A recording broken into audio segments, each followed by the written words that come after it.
Do we sacrifice food, rent, or health care? So during a live stream, Joe Biden was asked how a family is going to pay their health care premiums when they don't have the means to do so.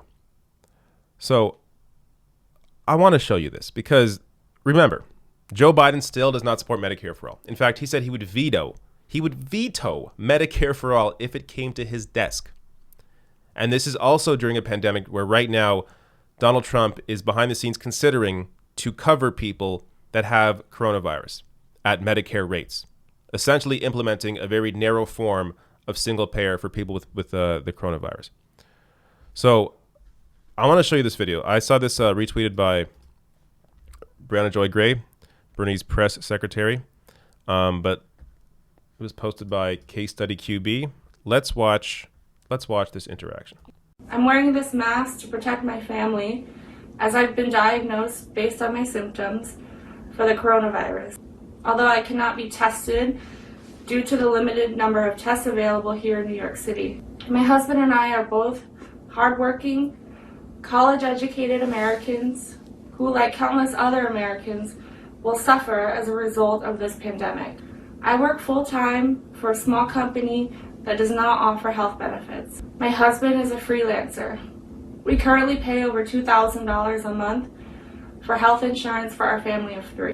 My question for you is that when our savings account inevitably runs out due to him not being able to work right now, what is it that we sacrifice? Do we sacrifice food, rent, or health care? You should not have to sacrifice anything. Let me say that again. You should not have to sacrifice anything.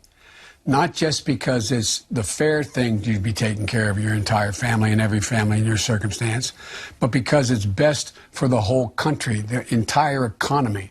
It's not just doing a favor for any individual. Number one, your health care, you should not have to pay a penny for testing, and it should be available to you by now. We were promised it a while ago. It should be available for you to be tested and determine what needs to be done. Number two, the House just passed an unemployment proposal that increases by $600 the unemployment insurance you'd get, whether or not you were part of, you had been covered by unemployment insurance or paid into it before, including your husband who may have been, he's a entrepreneur on his own, doesn't have employees. You will be covered. And that should be done, but that requires the federal government to help the states set up the unemployment offices in a way that they can handle this enormous call on the need for being the unemployment insurance. Thirdly, the cost of a test should be absolutely zero for you. Okay. So that was the first time I saw the full video. I have a hard time watching Joe Biden for longer than like a minute. So it's the first time I saw the full video. Wow. At no point did he answer the question. What are they going to do when they can't afford their healthcare premium? What are they going to do? Well, testing's free. That wasn't the question. How are they going to afford a $2,000 a month premium? How are they going to afford their healthcare? This is where a competent politician would come in and say, this is a ridiculous situation. Millions of Americans, just like you, are feeling the same thing. This is why we got to fight for a single-payer Medicare for all system. Right now, Congress should be pushing for that. We should be pushing Donald Trump to pass Medicare for all, pass a single-payer system. Fight for people. Now, look, I understand the reality of it is right now is practically impossible. But with that said, Donald Trump, as I discussed, is actually thinking about covering people that have coronavirus through a single payer means.